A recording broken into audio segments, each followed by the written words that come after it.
Editor for the Tennessean, and I'm having a live Facebook interview here with Miranda Christy, who's a District 5 school board candidate. We typically do these on Tennessean.com, but we had some tech issues today, which I apologize about. So what we're doing is that we are doing this live on Facebook, but at the same time, we are filming it and we'll upload the video to YouTube like we've done with all the other videos as well. Please feel free to have any questions if you have them, although I'll be asking these questions specifically to Ms. Christy over here. I want to thank you so much for taking the time to meet with us. And let us know, too, if you can hear us, if there's any sound issues. I think right now the microphone is on us, but again, welcome to this interview. And tell us a little bit about why are you running for office? Well, I'm from a small town in Kentucky, and I was the first person in my family to go to college. So that instilled in me a belief in the power and promise of public education. After college, I went to Vanderbilt Divinity School and UT Law School, and I've been here ever since. And every step of the way, I've carried with me that belief that education has the power to overcome the cycle of poverty. Mm-hmm. And that's why in Nashville, I have been a fierce advocate for children. I've served on the Davidson County Foster Care Review Board, and I've been acknowledged by the Nashville Business Journal as being one of the best of the bar. And I've worked at all levels of the educational system in Nashville. Mm-hmm. I have, on the district level, chaired the Chamber's Education Committee, and on the school level, I've served on the board of Nashville Classical, which is a great little charter school in East Nashville. And on the student level, I've been a mentor through Big Brothers Big Sisters for the last 7 years to a wonderful young man also from East Nashville. And so from all those experiences, I've only grown in my belief that education can break the cycle of poverty, mm-hmm. and in my commitment to bettering the lives of kids in our city. And I'm only here because of the power of great teachers. And so I'm so appreciative of the opportunity to be here with you today and to share my story. Very good. So we talked a little bit about your origins, about why you're running, and specifically in terms of the school board District 5 race. Mm-hmm. It's an open seat. Alyssa Kim, the incumbent, is not running for re-election, and you've got a contested race with 3 other candidates. Mm-hmm. What distinguishes you from your opponents? Well, I have a lot of respect for all of my opponents, and I look forward to working with them in the future, win or lose. What sets me apart is that I have a very clear view of what it means to be a great board member. I believe that our current board is not representative of Nashville's greatness. We have some wonderful people on our board with strong ideology. We have people on our board who've worked at senior levels of education policy. We have people on our board who are parents and who know all about curriculum and instruction. But it's still not working. And it's not working because we don't have passionate or knowledgeable people. It's not working because we have board members who act more like CEOs than board members. And so we need a board member who understands the role of the board and its limits. And it's not just that the board is failing to carry out critical functions. It's also that the board members let their passion lead them into areas that are the territory of the director and the staff. And so, I'm running because in our current climate, a great board member will be someone who has a vision and a sense of urgency with respect to improving our schools, but will also be a person who can keep a cool head mm-hmm. and who can take a step back and check their ego and give Dr. Joseph the room to lead. Very good. So since we're talking about school board members and their roles, define for us, what does it mean to be a school board member? Well, what it means to be a school board member is that you are a conduit and a channel for the voices in your community and your constituents mm-hmm. Into policy on occasion and where appropriate. You are a facilitator of the dialogue between the community and Dr. Joseph, and I very much look forward to being a part of that if I'm elected. The other things that you do is that you approve a budget, you set strategic goals, and then you hire and you fire or you assess the director of schools intentionally and without ego. Mm-hmm. Very good. And so tell us a little bit about your impressions of Dr. Joseph so far. Oh, I think he's great. I have loved everything he had to say about equity and increasing access to high-quality schools for our children, as well as the frequent collaboration and communication that we need to see happening among our schools.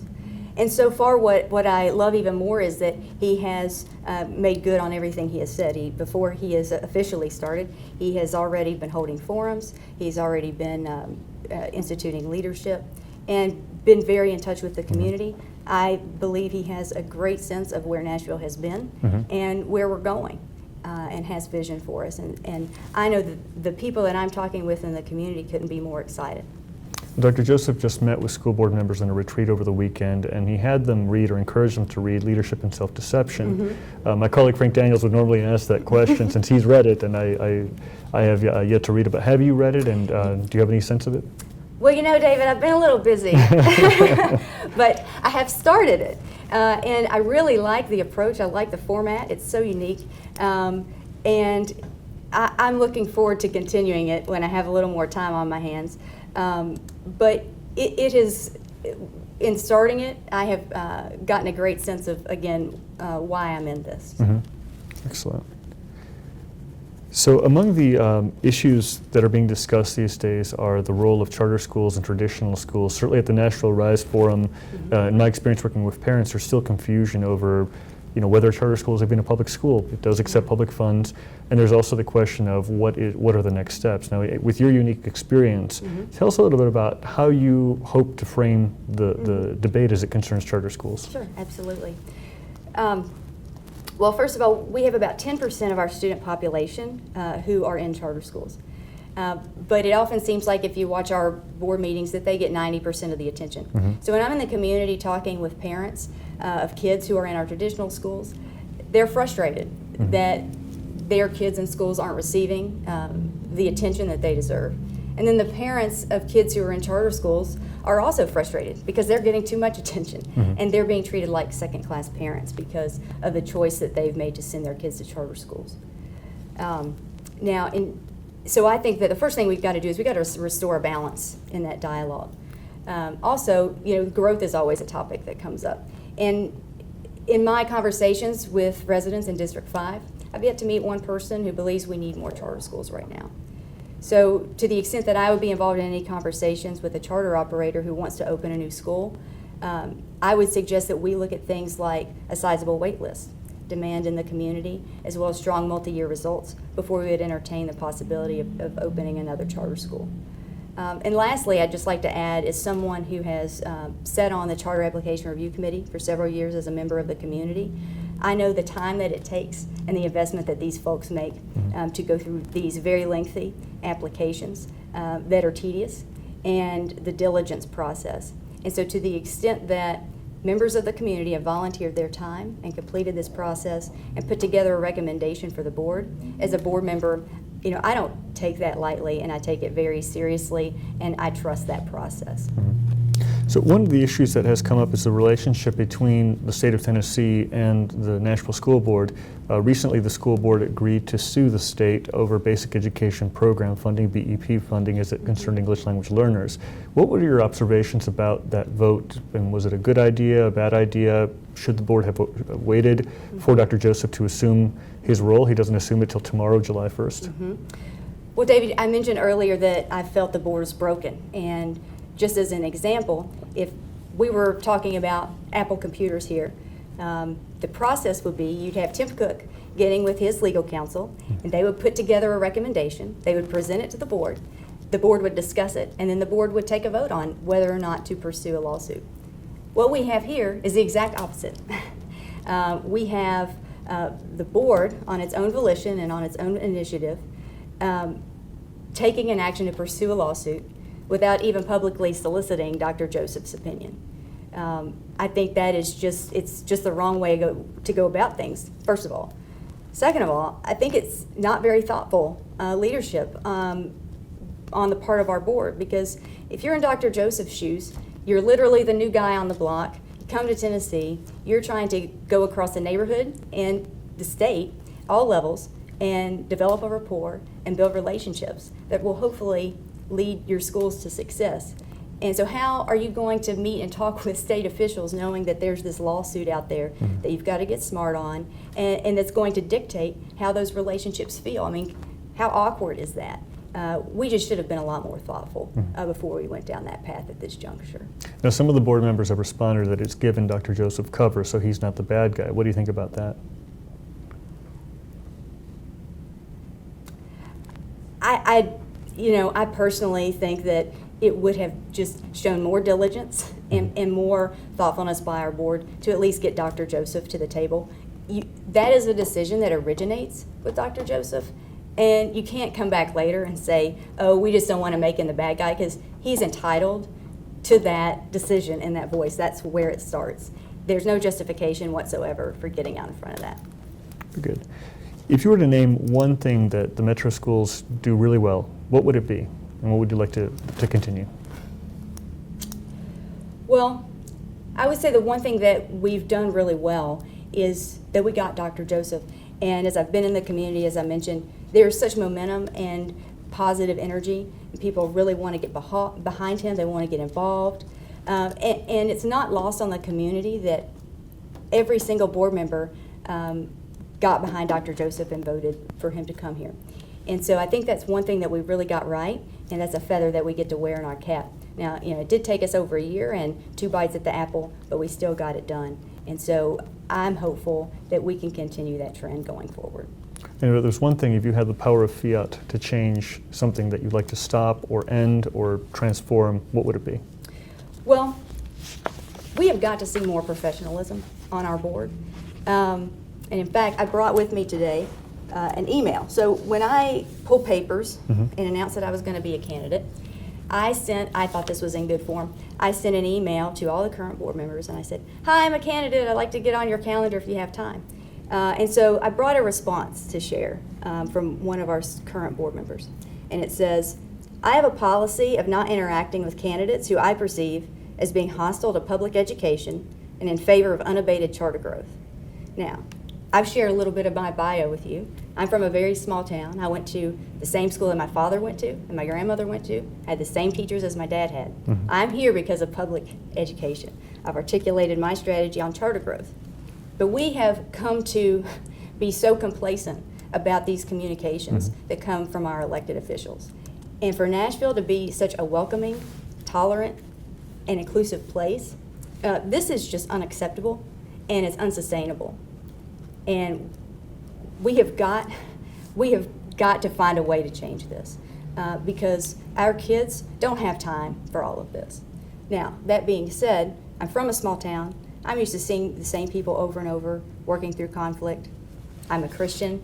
I believe in second chances. I don't believe in holding grudges. And as a lawyer, I've been at the table when there's a lot at stake and emotions are high over words on a piece of paper. And we find a way to pull it together and get the deal done. And so all of that being said, I don't take this that seriously, and whoever is at the table, if I'm elected in August, I will be happy to work with them, and I will wake up every day with a smile on my face and give my best for the kids in this district. Well, then let's explore that again, because the charge is that you're hostile to public education. Just clarify for the audience of your position. Oh, no, I mean, I couldn't be less hostile toward public education. I'm a product of public education. I have served public education. When the Public School Board asked me to sit on the Charter Application Review Committee, I said yes. In my capacity at UBS as an in-house lawyer, I have put together an initiative and a partnership with the Legal Aid Society and in-house attorneys at UBS to once a quarter meet at the ELL Center over at Bransford and staff a clinic for families of our ELL students who are here and who have different needs than the rest of our population. And that is due in part to UBS's commitment to diversity in our communities. And so I continue to give back to our public schools and invest, and I'm hopeful that especially with Dr. Joseph, we're going to have this momentum where the people that I'm talking to in both the business communities and individual families, they're really ready to invest and get involved. And we need to be able to point them in the right direction. There is a perception that Nashville's public schools aren't up to par. In some cases, the data does reflect that in terms of that there's a large number of students who attend low-performing schools. What are some of the ideas that you'll bring to the table to help reverse that course? Well, we have a lot of data, and our board hasn't done a whole lot with it that we can tell. And so what we need to do is we need to have people who are in charge of looking at our underperforming schools so that we can get resources to them quickly. We also need to be examining what's working in our high-performing schools so that we can scale that and replicate it where possible. And then with respect to that framework, we also need to be sure that we're taking into account parent satisfaction and the satisfaction of the students as well. Very good. With regard to the budget that just passed, the school district did not get its entire request. It received $33 million of the, I think it was something 40-some million dollars that were requested. How do you see that from your vantage point? Do you believe that that was a sufficient investment from the city, or sometimes more money doesn't necessarily mean wisely spent money, but what do you think that the city should be looking at funding those bigger requests in the future? Yes, I hope that they will continue to do so, especially as Nashville grows and we have the capacity to obtain more resources as a city. I would hope that, and I have every confidence in Mayor Berry, that she's very sensitive to where we are in terms of diversity and gentrification and the compounding of the problems that our children face in the city, and I know that she's going to be willing to invest whatever resources are at her disposal to help fix those problems. Let's take a look at the issue of mobility. I was fortunate enough to be part of a forum last week that looked at the issue of the 35% mobility rate that is in metro schools and the effect that that has on students' academic achievement and their development. What kind of conversations do you think we need to have in order to drive us to at least address this issue? Because obviously, as we learned last week, this is not something that you solve with a magic wand. I mean, there's no silver bullet, but in coming to the table, what are some of the approaches you'd like to see to start addressing this? Well, I have worked with kids who face these types of risk in my work on the Foster Care Review Board. And gosh, it just makes me sad and so frightened for them in the circumstances that they face. But what's exciting is that as a board member, my role and what I could do to help will be to strengthen all of our neighborhood schools, because we can't control where families may move, but we can control that wherever they move, that they have a high quality school that they're in, that has the resources to make those children feel safe and provide them with the support they need so that they can be educated. We also need to work with community partners and other branches of our local government to make sure that we have affordable housing nearby our good schools, and continue working on those larger solutions as well. And that goes to the issue of magnet schools. During the community forums for the superintendent finalists, there were a lot of questions of should we be expanding our magnet schools. Dr. Joseph at the time said no, he wants to see high quality high schools everywhere. How do you approach that answer when asked, if asked, should we have more magnet schools, or how do we approach that high school quality issue? Well, the magnet schools play an important role in our system, and in District 5 we have some great ones. I think the problem that continues to nag at me is that we haven't figured out how to fix our diversity, because with the exception of one of our magnet schools, we don't have 50% of students of color in our magnet schools. So we've got to figure out how to help our students navigate the pathways so that we can build more diverse magnet schools. And we also need to look at perhaps having a staff member and more adequate advising on the pathways involving the magnet schools as well. And there's certainly discussions in terms of locations of high school, and we certainly have an issue out, I believe it's Hillsborough High School, isn't it? No, I'm drawing a blank now in terms of the latest high school that we're talking about, but I'll return to that on another occasion. There are other opportunities for the city to work with schools as well, related to sidewalks, to transportation. What are some of the things that you'd like to see the school district do to better that approach? I was at a conference several months ago looking at Green Hills and also the lack of access, and the Civic Design Center's recent book on public health showed that there are some schools where parents have to wait in line in their cars for a long time, but had there been a sidewalk, you could get people from neighborhoods into those schools much easier. Well, gosh, David, I wish I could give you the right answer to that, but transportation is obviously one of the looming problems our city's facing right now in the traffic crisis. But it's vital that we look at all the layers of that, right? Because it affects, we've got everything from the kids on the MTA buses and what happened right down at the terminal. And we have students on city buses, which is something I'd never seen before until I moved to Nashville. And then we have also labor issues with respect to our regular school buses and how that affects our employees. And so to the extent that we can work together and bring together the stakeholders and get some feedback with respect to specific clusters and traffic patterns and families and schools, what we need, that will really help us get our arms around those issues. Very good. Now, looking at in terms of your expectations of communication with the superintendent, the new director put in the clause, I believe it was clause 6, the ways that you communicate with the board, with the superintendent.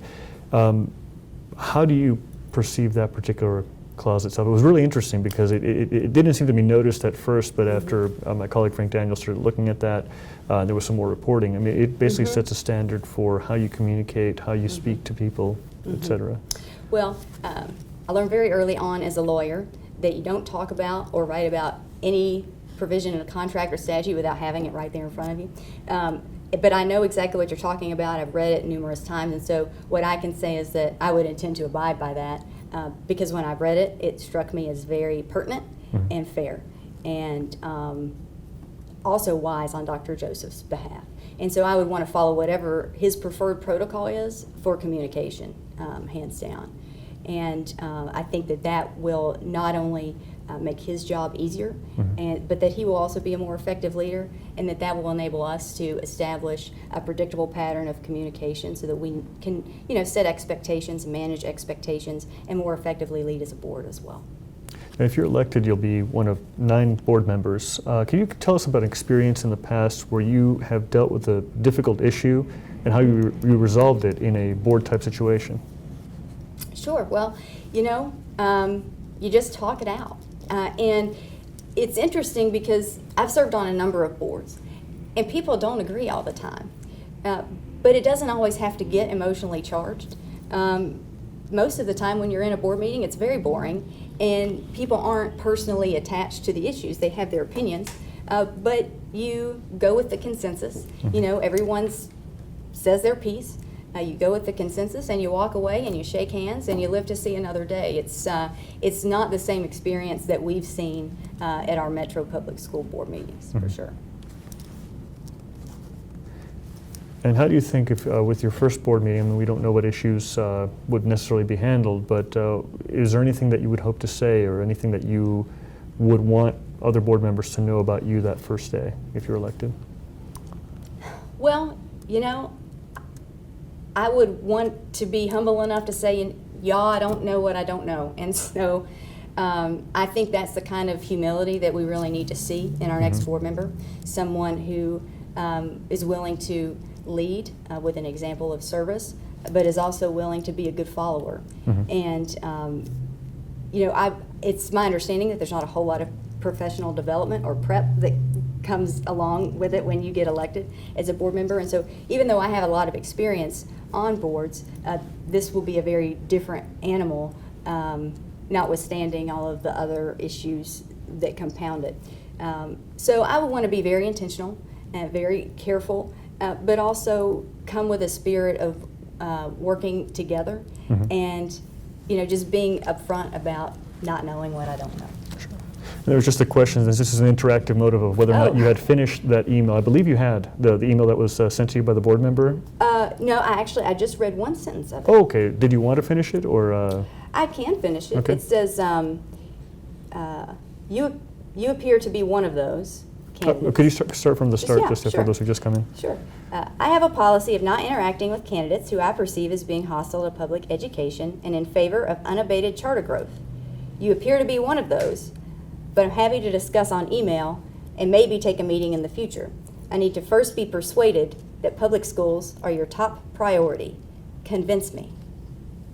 And did you respond? I did respond. I said, thanks so much for responding. I was just reaching out because we may be colleagues in the near future. Thanks again for your response.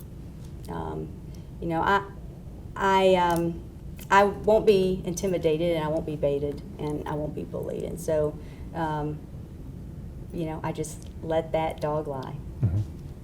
Now, in terms of the top issues in your mind, now going back kind of to the beginning, what are the top things that are focused on your mind in terms of running for the school board race? Was there any one particular issue or a couple particular issues that drew you to say, I have to run for these reasons? Sure. One thing is that we've got to be doing more to get resources to our schools that aren't performing. The second thing is that we are not seeing enough access to technology and computer science education for our students. You know, right now we have approximately 6,400 open computing jobs in the state of Tennessee, which is 4.6 times the national average of demand.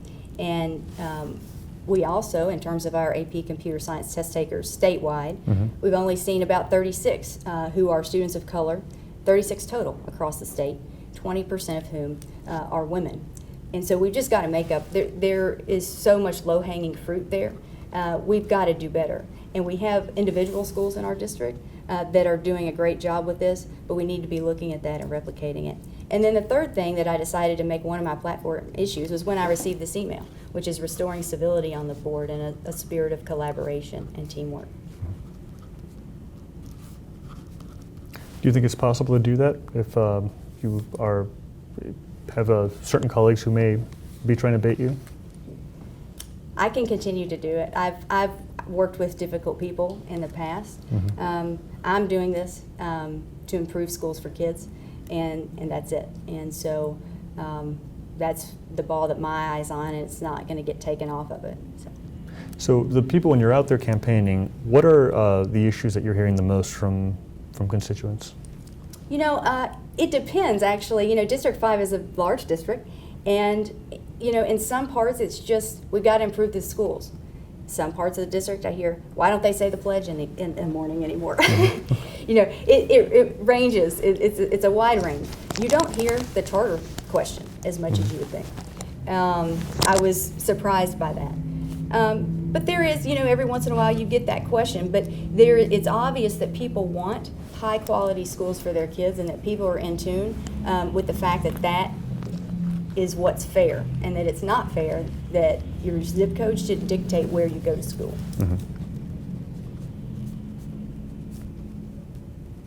So given that question about zip coding, we're talking about choice again. You know, how do you see the evolution of choice? You know, charter schools certainly provided an option.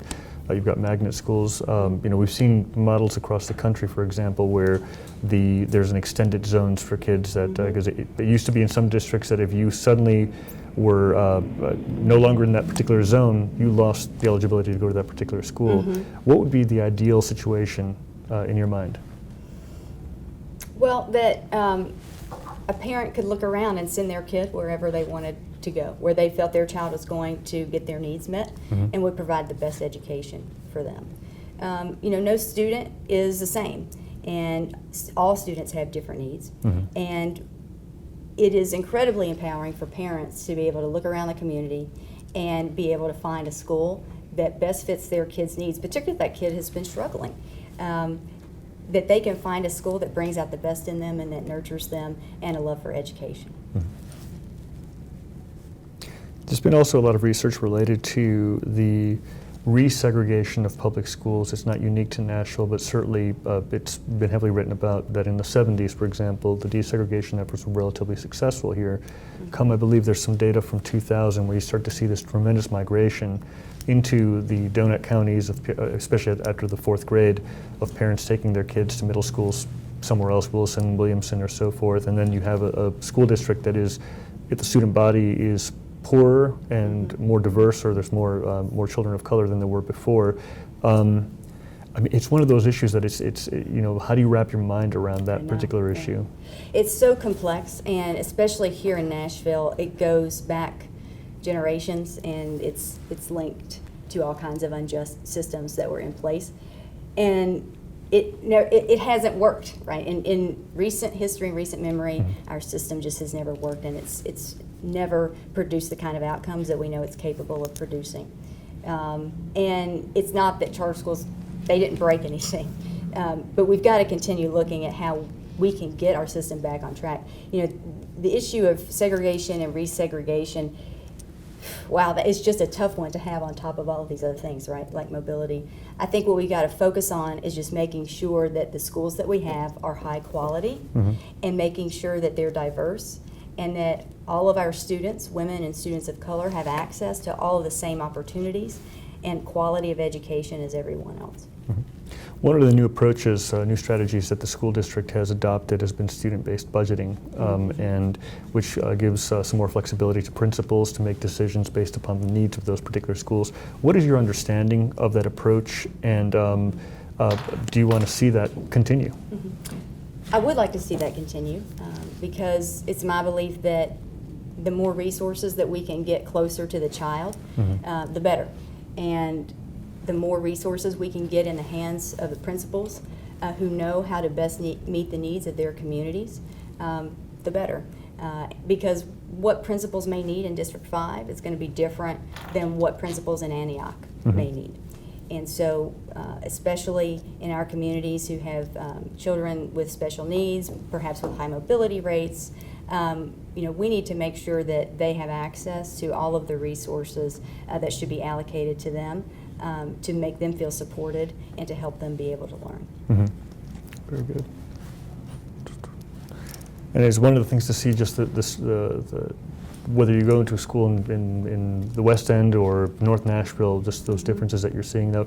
With regard to how the school district adapts to issues like housing and gentrification, are there any approaches that you have read about or have favored? And I'm thinking from very personal, I'm living in the North Nashville area, where you're seeing a traditional neighborhood that is having to leave because of the cost of housing. This is something that may be beyond the scope of what the school board can do, but it's certainly not beyond the conversations that school board members can have with neighbors and parents and so forth. How do you approach these conversations if you're asked about these things? Well, with this campaign, it's been obvious, and I probably haven't been the most efficient at managing my time in some ways, because I really love to get out and walk around the neighborhoods, and I've probably taken more time than I've needed to do that. But I love it. You just get a sense of what's happening and what the dynamic is. And so there are some streets where you look around and you see it happening, and you think, wow, this is actually being done in a more thoughtful way and in an intentional way. But then you're on some streets and you're like, wow, this is not good. We see just lots being, houses being torn down and things going up, and it's just, you can tell it's incredibly disruptive to the community. And so we need to make sure that we're providing all stakeholders and community members an opportunity to have their voice heard, and that we're providing an ample forum for solutions to those things. We've got to focus on making sure that we have affordable housing right next to our quality schools. That's big. Let's talk a little bit back about the concept of neighborhood schools. And you had mentioned that earlier in your remarks about, really bettering those types of schools for children and parents for their choices. What are some of the approaches that you'd like to see the school district take to get to where it needs to be in terms of schools of excellence?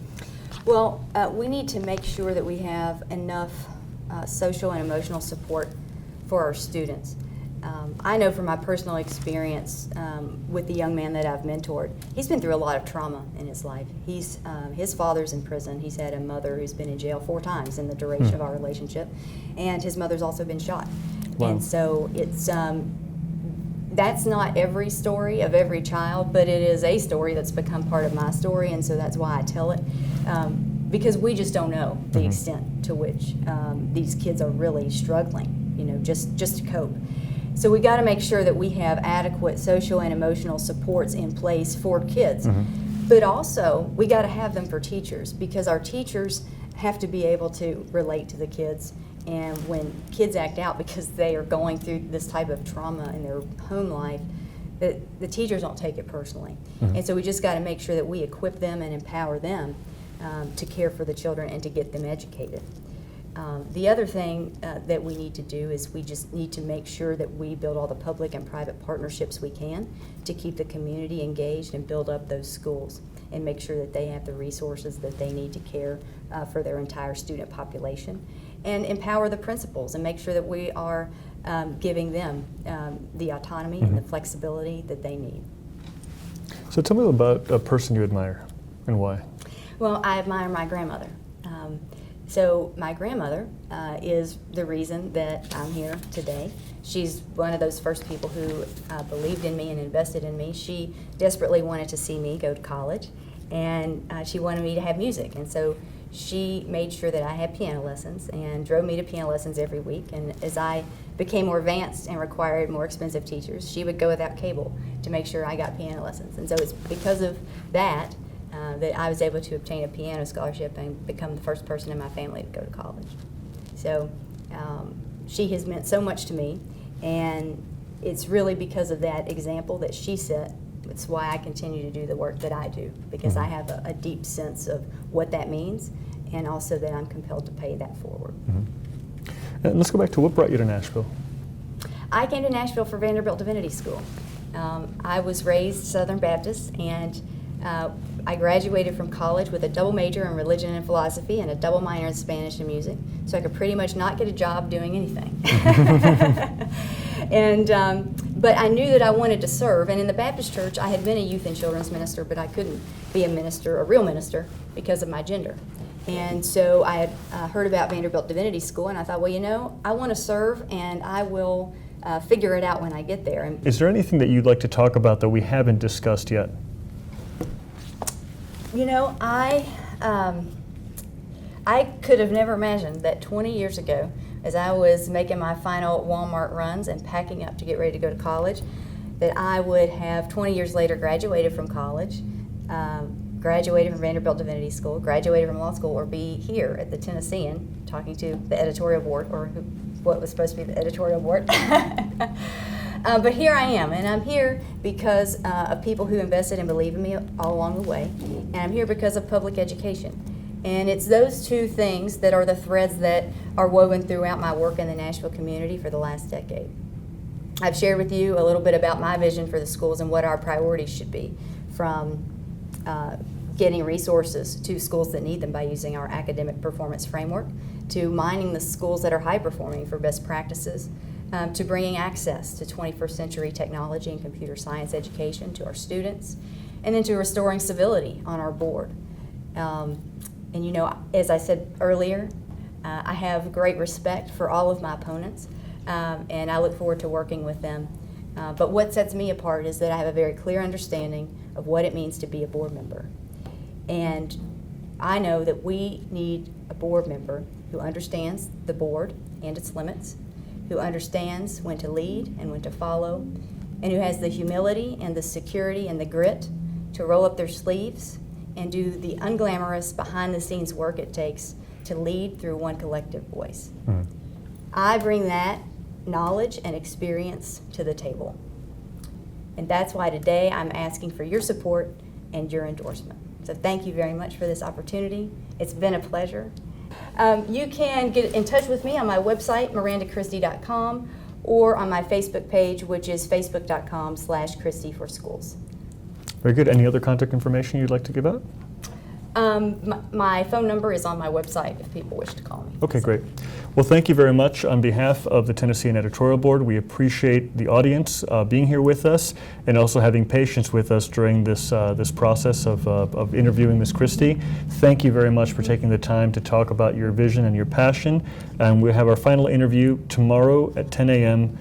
July 1st. Thank you very much, and have a great day.